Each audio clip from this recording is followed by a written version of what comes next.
بسم اللہ الرحمن الرحیم۔ السلام علیکم ناظرین، آپ سن رہے ہیں اپنا پسندیدہ یوٹیوب چینل شام کی چائے۔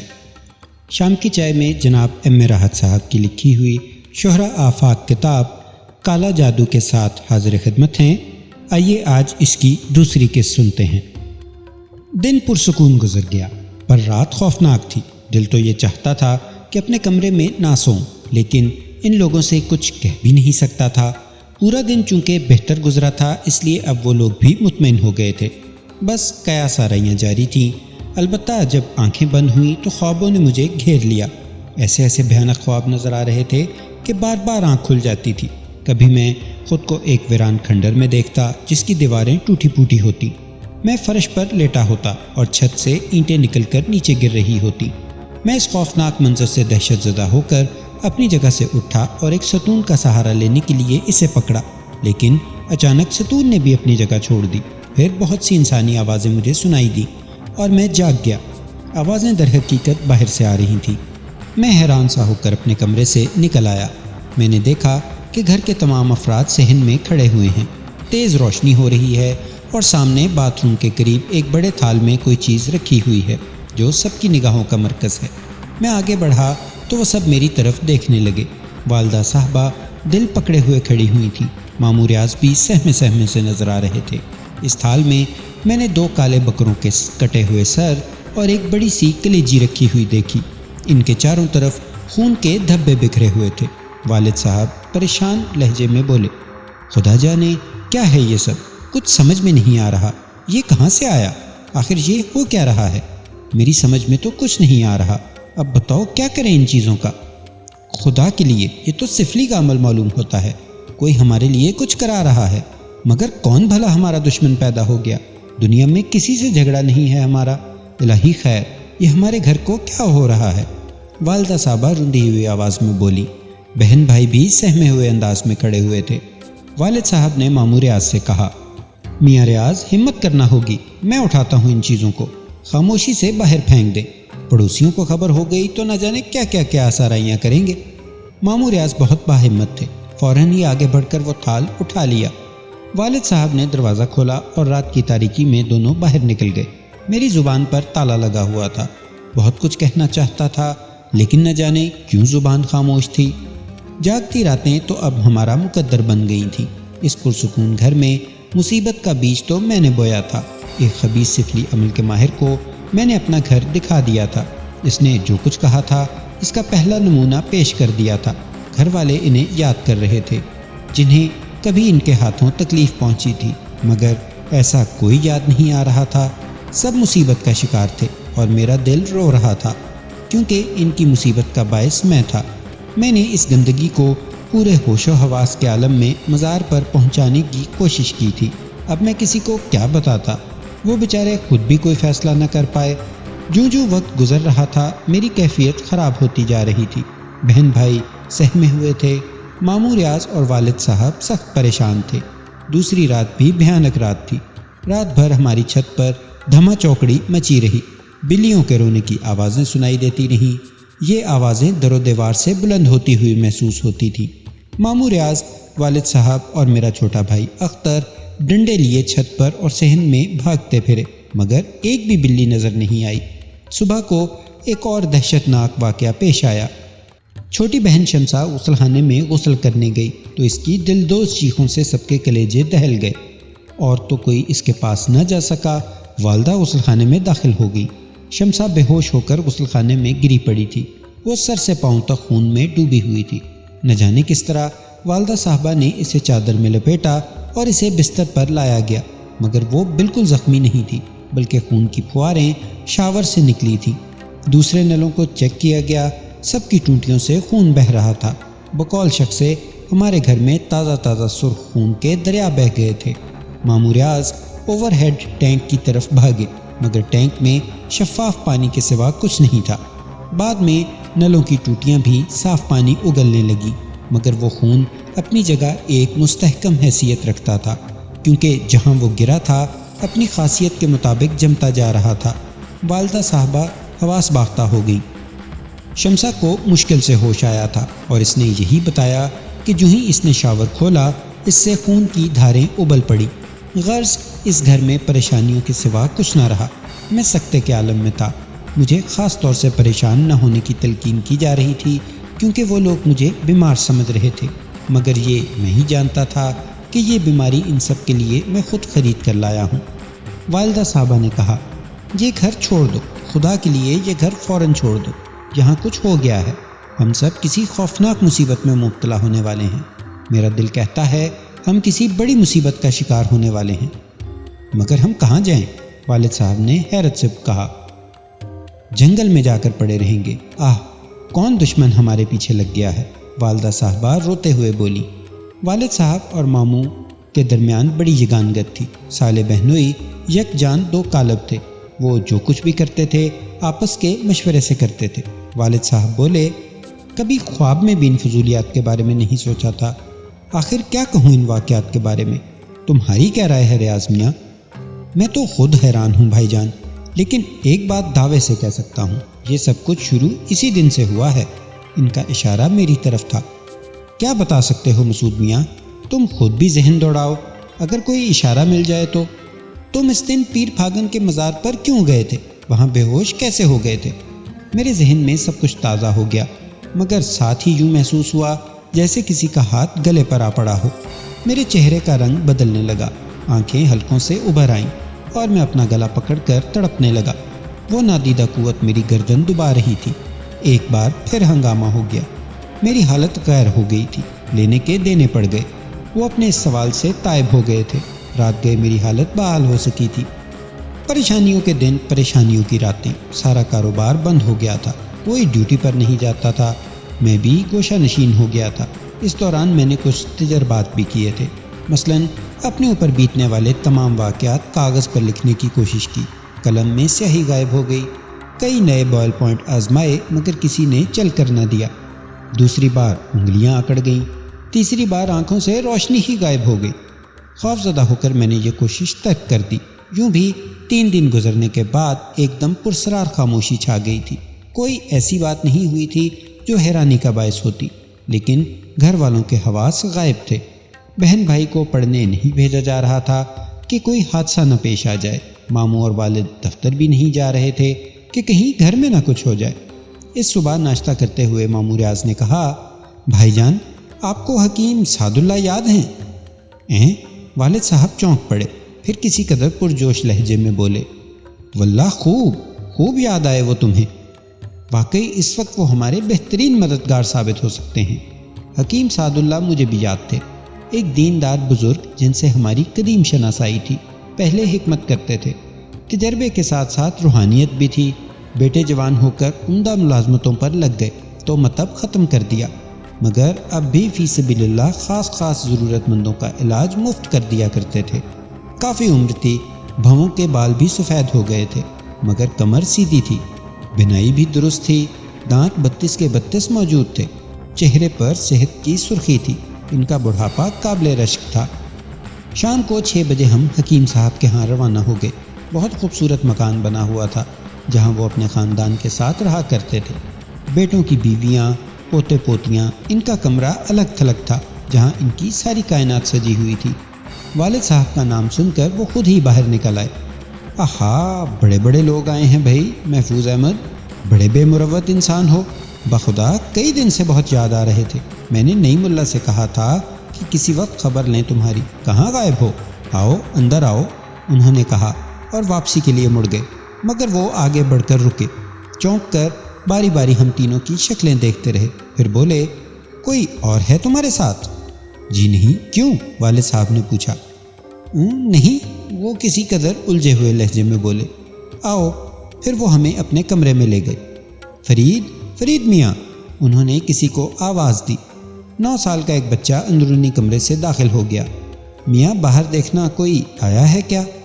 جی بہتر نانا میاں، بچے نے جواب دیا اور باہر نکل گیا۔ کچھ دیر کے بعد آ کر اس نے بتایا کہ کوئی نہیں ہے۔ حکیم صاحب نے گردن جھٹک کر کہا، ٹھیک ہے جاؤ اور چائے کے لیے کہہ دو۔ بچے کے جانے کے بعد وہ مسکرا کر بولے، یہ پرسرار آمد باپ بیٹے اور سالے کی خالی ذلت نہیں ہو سکتی، کوئی کام ہے مجھ سے؟ جی سعد اللہ صاحب، میاں بے دھڑک بتاؤ کیا بات ہے؟ بڑی مشکل میں پھنس گئے ہیں ہم لوگ سعد اللہ صاحب، اللہ رحم کرے، کیا بات ہے؟ والد صاحب نے پوری تفصیل سے سب کچھ بتا دیا۔ سعد اللہ صاحب پوری توجہ سے سب کچھ سن رہے تھے۔ آخر تک تمام تفصیل جاننے کے بعد والد صاحب نے کہا، ان کی والدہ کہہ رہی ہیں کہ گھر چھوڑ دیا جائے، اگر میں گھر کرائے پر… سعد اللہ صاحب نے ہونٹوں پر انگلی رکھ کر انہیں خاموش کر دیا۔ وہ کچھ پڑھ رہے تھے، پھر انہوں نے چاروں طرف پھونکیں ماری اور پھر ٹھنڈی سانس لے کر بولے، نہیں میاں، یہ بیکار بات ہے، اٹھو صاحبزادے، ادھر آؤ۔ میں خاموشی سے ان کے پاس پہنچ گیا۔ انہوں نے میرے دونوں ہاتھ پکڑ کر ہتھیلیوں کی طرف سے سیدھے کیے، پھر انہیں ناک کے قریب کر کے سونگھنے لگے، پھر انہوں نے ناک سکوڑ کر چھٹکے سے میرے ہاتھ پیچھے ہٹا دیے اور بولے، جاؤ بیٹھو۔ میں خاموشی سے اپنی جگہ جا بیٹھا تھا۔ حکیم صاحب نے یہی عمل ماموں ریاض اور والد صاحب کے ساتھ دہرایا۔ اس وقت انہوں نے کسی ناگواری کا مظاہرہ نہیں کیا تھا۔ پھر وہ بولے، نہیں میاں، گھر وغیرہ چھوڑنے سے کچھ نہیں ہوگا، البتہ انہیں چھوڑ جاؤ۔ آج رات یہ ہمارے مہمان رہیں گے، صبح کو انہیں لے جانا، کوئی حرج تو نہیں ہے؟ نہیں حکیم صاحب، حرج بلا کیا ہوگا؟ والد صاحب نے کہا۔ اسی وقت ایک نوکر چائے لے آیا تھا۔ حکیم صاحب ہنس کر بولے، چلو میاں، کھاؤ پیو، پھر مذاکرات ہو جائیں گے۔ پریشان ہونے کی ضرورت نہیں ہے، اپنے گھر میں رہو آرام سے، گھر چھوڑ کر کہاں جاؤ گے؟ چائے کے بعد ماموں میاں اور والد صاحب اٹھ کھڑے ہوئے تھے۔ حکیم صاحب نے انہیں وہیں سے خدا حافظ کہا اور پھر مجھ سے بولے، جوتے اتار کر آرام سے بیٹھ جاؤ مسعود میاں، رات کو بات کریں گے، کچھ پڑھو گے؟ ویسے تمہیں یہاں اپنے مطلب کی کوئی کتاب نہیں ملے گی، مجبوری ہے، آرام سے بیٹھو، کوئی تکلف مت کرو۔ جی، میں نے آہستہ سے کہا۔ ایک خاص بات میں نے محسوس کی تھی، وہ یہ کہ حکیم صاحب اس کے بعد اس کمرے سے گئے نہیں تھے۔ ایک بار بچہ انہیں کسی کام سے بلانے آیا تو انہوں نے کہا، ہم آ نہیں سکتے شکیل میاں، 8:30 بجے 2 آدمیوں کا کھانا بھجوا دینا، اس سے پہلے مت آنا۔ پھر وہ جائے نماز پر جا بیٹھے تھے۔ وقت مشکل سے گزر رہا تھا، ہم نے ساتھ کھانا کھایا، پھر میں حکیم صاحب کی ہدایت پر وہیں ایک دیوان پر لیٹ گیا۔ 10:30 بجے حکیم صاحب اٹھے، انہوں نے پورے کمرے کے 3 چکر لگائے اور مجھ سے بولے، اٹھو میاں، بیٹھ جاؤ۔ میں اٹھ کر بیٹھ گیا تھا۔ حکیم صاحب مجھ سے کچھ فاصلے پر میری طرف پشت کر کے بیٹھ گئے، پھر انہوں نے کہا، جو کچھ کہو گے سچ کہو گے، وعدہ کرو۔ جی سچ کہوں گا۔ کہو، وعدہ کرتا ہوں۔ وعدہ کرتا ہوں۔ تو بتاؤ کیا قصہ تھا؟ میں ریس کھیلتا ہوں، جوا کھیلتا ہوں، کوئی ایسا عمل کرنا چاہتا تھا جس سے مجھے کوئی پرسرار قوت حاصل ہو جائے، یہی میرا اندازہ تھا۔ خیر آگے کہو، انہوں نے کہا، اور میری زبان چل پڑی۔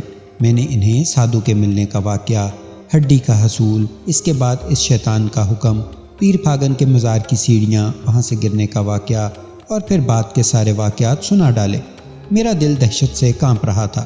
اس سے پہلے میں نے جب بھی یہ داستان دہرانے کی کوشش کی تھی، میرے اعضاء نے میرا ساتھ نہیں دیا تھا اور میری حالت بری ہو گئی تھی، لیکن اس وقت میری زبان نے میرا ساتھ دیا تھا۔ میرے اندر خوشی کی لہر بیدار ہو رہی تھی۔ اس کا حلیہ تو بتاؤ ذرا، حکیم صاحب بولے۔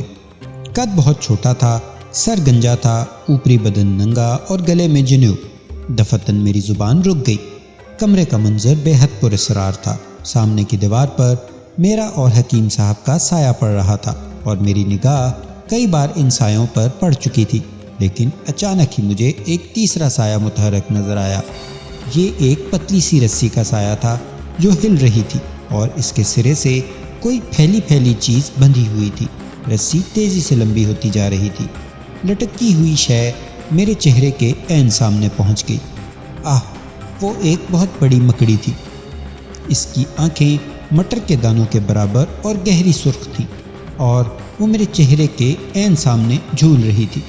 دہشت سے میرا لہو میری رگوں میں منجمد ہو گیا۔ میں نے چیخنے کی کوشش کی تو میرا گلا بھنچ گیا، زبان اس طرح اکڑ گئی کہ میں اسے جنبش نہ دے پایا۔ حکیم سعد اللہ میری اس کیفیت سے بے نیاز میری طرف پشت کیے شاید میرے آگے بولنے کا انتظار کر رہے تھے۔ اپنے بدن کے لیسدار مادے سے بنے ہوئے تار میں جھومتی ہوئی مکڑی میرے چہرے کے سامنے آ کر رک گئی تھی اور میں اس کا ننھا سا چہرہ دیکھ رہا تھا۔ وہی منحوس سادھو تھا۔ کوئی اور اسے دور سے دیکھتا تو وہ مکڑی کے سوا کچھ نظر نہ آتا، لیکن میں اس کے چہرے کو پہچانتا تھا۔ وہی شیطانی انداز میں مسکرا رہا تھا۔ میرے کانوں میں حکیم سعد اللہ کی آواز ابھری، بولتے رہو میاں، ڈرنے کی ضرورت نہیں۔ میں نے ایک بار پھر پوری قوت صرف کر کے بولنا چاہا، لیکن آواز نے ساتھ نہیں دیا۔ البتہ مکڑی نے اپنی آنکھوں سے مجھے اشارہ کیا تھا۔ پہلے تو میں کچھ نہیں سمجھ پایا، مگر دوسری بار مکڑی نے اپنی منحوس آنکھوں سے مجھے اشارہ کیا، تب میری نگاہ پیتل کے اس 2.5 فٹ لمبے گلدان پر پڑی جو مجھ سے 2 گز کے فاصلے پر رکھا ہوا تھا۔ اس میں صبح کے باسی پھول سجے ہوئے تھے۔ سعد اللہ صاحب نے پھر کہا، مسعود میاں، مجھے اس کا پورا حلیہ بتاؤ، میں اس کا نقشہ بنا رہا ہوں، تمہاری طرف رخ نہیں کر سکتا۔ سعدو نے مجھے کڑی نظروں سے دیکھا۔ اس کی سرخ آنکھوں میں چمک بے پناہ ہو گئی تھی اور 2 سرخ لکیریں میری پیشانی کی ہڈی میں جیسے سوراخ کرنے لگی تھی۔ میں درد و کرب سے بے چین ہو گیا۔ اس وقت پیتل کا گلدان اپنی جگہ سے بلند ہو کر فضا میں پرواز کرتا ہوا خود بخود مجھ تک آ گیا۔ میرے دونوں ہاتھوں نے اسے اپنی گرفت میں لے لیا اور جیسے کسی نے مجھے اٹھا کر کھڑا کر دیا۔ میرا دل چاہ رہا تھا کہ چیخ کر سعد اللہ صاحب کو اس خطرے سے آگاہ کر دوں جو انہیں پیش آنے والا تھا، مگر یہ کرنا میرے بس میں نہیں تھا۔ میرے اعضاء اب میرے قبضے میں نہیں رہے تھے۔ میرا ذہن طلسمی روشنیوں میں جکڑتا جا رہا تھا جو میرے دماغ میں داخل ہو چکی تھی۔ میرے قدم میرے نہ چاہنے کے باوجود سعد اللہ صاحب کی طرف بڑھ رہے تھے۔ میرا رواں رواں فریاد کر رہا تھا، مگر میں بے بس تھا۔ میرے ہاتھ سر سے بلند ہو چکے تھے۔ سعد اللہ صاحب میری مسلسل خاموشی سے پریشان ہو گئے تھے۔ انہوں نے کسی قدر ناخوشگوار لہجے میں کہا، میاں کچھ منہ سے تو بولو، تم نے ہماری ساری محنت۔ یہ کہہ کر انہوں نے پہلو بدلا اور رخ تبدیل کر لیا، مگر میں ان کے بالکل نزدیک تھا۔ میرے ہاتھ بلند ہو کر جھک چکے تھے اور کوئی 3 کلو وزنی گلدان ان کے سر کا نشانہ لے چکا تھا۔ البتہ رخ اچانک تبدیل ہونے سے ان کا سر پہلی ضرب سے بچ گیا اور گلدان ان کے شانے پر پڑا۔ حکیم صاحب کے منہ سے ایک دلخراش چیخ نکلی۔ میرا ہاتھ دوبارہ بلند ہو گیا تھا۔ حکیم صاحب نے بے اختیار سر کا دفاع کرتے ہوئے کلائی سامنے کر دی اور گلدان کی ضرب سے ان کی کلائی چکنا چور ہو گئی۔ اس بار وہ پہلے سے بھی زیادہ زور سے چیخے تھے اور اس کے ساتھ ہی انہوں نے دروازے کی طرف دوڑ لگائی تھی، مگر میرے قدموں نے ایک لمبی زکند بھری اور میں دوبارہ ان کے قریب پہنچ گیا۔ حکیم صاحب کافی زور سے دروازے سے ٹکرائے تھے اور ایک زوردار دھماکہ ہوا ہوگا، مگر میں ہر احساس سے بے نیاز انہیں ہلاک کرنے کے درپے تھا۔ حکیم صاحب نے دروازے کا سہارا لے کر اٹھنا چاہا، مگر اس بار گلدان ان کے سر پر پڑا تھا۔ ضعیف اور کمزور آدمی تھے۔ ہائے کی ایک مدھم سی آواز ان کے ہونٹوں سے خارج ہوئی اور اس کے بعد وہ بے سدھ ہو گئے، لیکن میرے ہاتھ نہیں رکے۔ گلدان کی مسلسل ضربیں میں ان کے جسم کے مختلف حصوں پر لگاتا جا رہا تھا اور ان کے اہل خاندان نے ان کی چیخیں اور اندر ہونے والی دھما چوکڑی سن لی تھی۔ چنانچہ سب دروازے پر آ گئے اور باہر سے دروازہ پیٹا جا رہا تھا۔ پھر اس پر زوردار ضربیں پڑنے لگی اور اچانک مجھے ہوش آ گیا۔ میں نے اس منحوس مکڑی کو دیکھا، مگر اب اس کا نام و نشان نہیں تھا۔ باہر سے لگنے والی ضربوں سے دروازے کی چٹخنی کے سکرو اکھڑ گئے اور بہت سے لوگ بھرا مار کر اندر داخل ہو گئے۔ ان میں عورتیں، بچے اور 2 جوان آدمی بھی تھے جو شاید حکیم صاحب کے بیٹے تھے۔ پھر سب بھیانک آوازوں میں چیخنے لگے۔ انہوں نے حکیم صاحب کا کچلا ہوا جسم دیکھ لیا تھا۔ نہ جانے کیا کیا آوازیں سنائی دے رہی تھیں، کون کیا کہہ رہا تھا۔ میرے حواس قابو میں ہی نہ تھے۔ دماغ سائیں سائیں کر رہا تھا۔ شاید مجھے مارا بھی جا رہا تھا، مگر بدن کو چوٹ لگنے کا احساس بھی نہیں تھا۔ پھر میرے چاروں طرف تاریکی چھا گئی۔ ہوش آیا تو ہسپتال کے ایک بستر پر تھا۔ ایک چھوٹا سا کمرہ تھا جس کے دروازے اور کھڑکیاں بند تھے۔ دیر تک سمجھ میں نہیں آیا۔ ہوش و حواس جاگے تو جسم کے مختلف حصوں میں درد ہونے لگا۔ آہستہ آہستہ گزرا ہوا وقت یاد آیا اور ایک ایک چیز یاد آ گئی۔ میں وحشت زدہ انداز میں اٹھ کر بیٹھ گیا۔ اس منحوس غلیظ جانور نے میرے ہاتھوں حکیم سعد اللہ جیسے نیک انسان کو قتل کروا دیا تھا۔ اس کے بعد کیا ہوا تھا وہ صحیح طور پر اب یاد نہیں آ رہا تھا۔ بستر پر پاؤں لٹکا کر بیٹھ گیا۔ پھر دروازہ کھلا۔ کسی نے جھانک کر اندر دیکھا اور فوراً ہی دروازہ بند ہو گیا، لیکن چند ہی لمحات کے بعد پھر کھلا اور ایک زبردست جسامت کا مالک پولیس آفیسر کمرے میں داخل ہو گیا۔ اس کے پیچھے چند کانسٹیبل تھے اور اس کے بعد ایک ڈاکٹر ایک نرس کے ساتھ۔ پولیس آفیسر نے پررعب لہجے میں کہا، دیکھیے ڈاکٹر صاحب، معائنہ کیجئے اس کا، ہم اسے لے جانا چاہتے ہیں۔ ڈاکٹر نے آگے بڑھتے ہوئے کہا، بس ہوش میں آ جانے کا انتظار تھا، جسم پر کوئی ایسی چوٹ نہیں ہے جس کا باقاعدہ علاج کیا جائے، پھر بھی میں دیکھ لیتا ہوں۔ اس نے آلہ لگا کر میرے دل کی دھڑکنوں کا معائنہ کیا، جسم کے مختلف حصوں کو ٹٹولا اور میرا شانہ تھپ تھپاتے ہوئے بولا، ٹھیک ہے انچارج صاحب، بالکل ٹھیک ہے، تندرست آدمی ہے، کوئی بات نہیں، آپ اسے لے جا سکتے ہیں۔ انسپکٹر نے اپنے ساتھی کانسٹیبلوں کو اشارہ کیا، انہوں نے میرے ہاتھوں میں ہتھکڑیاں ڈال دیں۔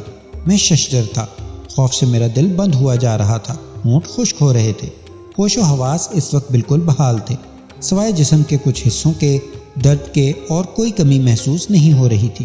انسپکٹر نے مجھے گردن سے پکڑ کر اٹھاتے ہوئے کہا، چلو آگے بڑھ۔ خاموشی کے سوا کوئی چارہ کار نہیں تھا، کسی سے کچھ کہنے کے لیے الفاظ بھی نہیں تھے۔ بے چارگی کے انداز میں کمرے کے دروازے سے باہر نکلا تو یہ دیکھ کر دل حلق میں آ گیا کہ باہر سبھی موجود تھے، مامور اعظم، والد صاحب، والدہ، چھوٹی بہن اور بھائی، سب کے چہرے اس طرح مرجھائے ہوئے تھے جیسے ان پر خزاں آ گئی ہو۔ والدہ صاحب مجھے دیکھ کر پچھاڑیں کھانے لگی، والد صاحب نے دونوں ہاتھوں سے منہ چھپا لیا، چھوٹی بہن دونوں ہاتھ پھیلا کر آگے بڑھی اور بولی، بھائی جان، بھائی جان۔ لیکن انسپکٹر نے ہاتھ میں پکڑا ہوا ڈنڈا سامنے کرتے ہوئے کہا، نہیں بی بی، خود کو سنبھالے رکھو، قریب آنے کی اجازت ہرگز نہیں ہے، یہ مجرم ہے، یہ قاتل ہے، اس سے دور رہو۔ بہن نہ جانے کیا کیا کہنے لگی، میرے کان ایک بار پھر سنسنانے لگے تھے۔ والد صاحب بیچارے چہرے سے ہاتھ ہی ہٹا نہیں پا رہے تھے۔ مامور اعظم نے البتہ ہمت کر کے میرے قریب پہنچتے ہوئے کہا، فکر نہ کرنا مسعود، ہم تمہاری ضمانت کرانے کی بھرپور کوشش کر رہے ہیں، بالکل فکر مت کرنا، ہم زندہ ہیں، ہمیں جو کچھ بھی بن پڑے گا ہم تمہارے لیے کریں گے۔ مامور اعظم کہتے رہے، لیکن میں نے ان کی کسی بات کا جواب نہیں دیا۔ ماں اور بہن کی کیفیت دیکھ کر دل پھٹا جا رہا تھا، جی چاہ رہا تھا کہ دوڑ کر ماں سے لپٹ جاؤں۔ ان کی آوازیں کانوں میں گرم سیسے کی مانند اتر رہی تھی۔ چھوٹا بھائی آنکھیں پھاڑے مجھے دیکھ رہا تھا۔ ہر شخص کی ایک ایسی کیفیت تھی کہ تصور کرتا تو سینہ پھٹ جاتا، پھر وہ سب پیچھے رہ گئے۔ ماں کی آوازیں اب بھی میرے کانوں میں آ رہی تھیں، بچا لو میرے بچے کو، بچا لو، وہ بے قصور ہے، بے گناہ ہے۔ مجھے ایک گاڑی میں بٹھا دیا گیا اور باقی سب لوگ پیچھے رہ گئے۔ اب میں انسپکٹر کے رحم و کرم پر تھا۔ کچھ دیر کے بعد ہم تھانے پہنچ گئے اور مجھے لاک اپ میں بند کر دیا گیا۔ کسی نے مجھ سے کچھ نہیں کہا تھا۔ انسپکٹر چلا گیا اور میں لاک اپ میں زمین پر بیٹھ کر دیوار سے ٹیک لگائے گزرے ہوئے واقعات پر غور کرنے لگا۔ اب اتنا بھی احمق نہیں تھا کہ اس بھیانک صورتحال کو نہیں سمجھ پاتا۔ میں نے ایک قتل کیا تھا اور بڑی وحشت اور درندگی کے عالم میں کیا تھا۔ حکیم سعد اللہ میرے ہاتھوں مارے گئے تھے۔ اگر میں کسی سے کہتا کہ انہیں قتل کرنے والا میں نہیں تھا تو لوگ ہنسنے کے علاوہ کچھ نہ کرتے، چنانچہ ایسی باتیں کرنا ہی حماقت تھی۔ دروازے کے سامنے موجود پہرے دینے والا سنتری مجھے عجیب سی نگاہوں سے دیکھ رہا تھا۔ میں نے گردن جھکا لی اور آنکھیں بند کر لیں۔ دن گزر گیا۔ غالباً میں پچھلی ساری رات بے ہوش رہا تھا اور اس وقت دن کے تقریباً 11 ساڑھے 11 بجے تھے۔ بہرحال شام ہو گئی۔ رات کو مجھے سلاخوں کے پیچھے سے روٹی اور سالن دیا گیا اور پانی کا ایک گلاس۔ ایک کانسٹیبل نے ہی یہ چیزیں رکھی تھی اور خاموشی سے واپس مڑ گیا تھا۔ میں دن بھر کا بھوکا پیاسا تھا، لیکن ان چیزوں کی طرف رخ کرنے کو جی نہیں چاہ رہا تھا۔ بس طرح طرح کے خیالات جی میں آ رہے تھے۔ اب کیا ہوگا؟ خاص طور سے ماں کی حالت سے میں بہت دل گرفتہ تھا۔ میری ماں میرے غم میں مر ہی جائے گی۔ کیا یہ سب میرا ہی قصور ہے؟ کیا میں ایک ناگہانی مصیبت میں نہیں پھنس گیا ہوں؟ لیکن اگر پس منظر میں نگاہ دوڑاتا تو سچ مچ سارا قصور اپنا ہی نظر آتا تھا۔ وہی ساری چیزیں ذہن میں آ رہی تھیں۔ کائنات میں بسنے والے محنت مزدوری کر کے اپنا پیٹ پالتے تھے۔ اگر میری طرح سے ہر شخص ان آسان راستوں کو تلاش کرنے کی کوشش کرے تو کاروبار حیات معطل ہو جائے۔ یہ سب غیر فطری تھا، ناجائز تھا، اللہ کے بنائے ہوئے اصولوں سے انحراف تھا، اور اسی انحراف کی مجھے سزا ملی تھی۔ تھا تو میں اسی سزا کا مستحق، اور اب بعد میں پچھتانے سے کچھ نہیں مل سکتا تھا۔ ٹھنڈی سانس لے کر خاموش ہو گیا۔ پہرا دینے والے سنتری نے جب کافی دیر بعد کھانا اسی طرح رکھے ہوئے دیکھا تو چہرے پر ہمدردی سجائے میرے پاس پہنچ گیا۔ کھا لے بابو، کھا لے، برا کام کرتے ہوئے کچھ نہیں سوچتے تم لوگ، جنون میں اتنے آگے بڑھ جاتے ہو کہ اللہ کی بنائی ہوئی زندگی کو ختم کر دیتے ہو اور بعد میں پچھتاتے ہو۔ کھانا تو تجھے کھانا ہی پڑے گا، آج نہ صحیح کل کھائے گا، یہ پیٹ کب پیچھا چھوڑتا ہے۔ میں نے اداس نگاہوں سے سنتری کو دیکھا۔ حالات سے بے خبر انسان اس سے زیادہ اور کیا کہہ سکتا تھا۔ پھر میں نے آہستہ سے کہا، بھائی اس وقت بھوک نہیں ہے، بعد میں کھا لوں گا۔ تیری مرضی ہے، مگر تو نے ایسا کیوں کیا؟ اللہ بہتر جانتا ہے، گناہوں کی سزا ہے۔ تو ناظرین، یہ تھی آج کی قسط، امید ہے آپ کو پسند آئی ہوگی۔ انشاءاللہ ملتے ہیں اگلی قسط کے ساتھ۔ اپنا بہت سا خیال رکھیے گا، چینل کو لائک کیجئے، سبسکرائب کیجئے۔ اللہ نگہبان۔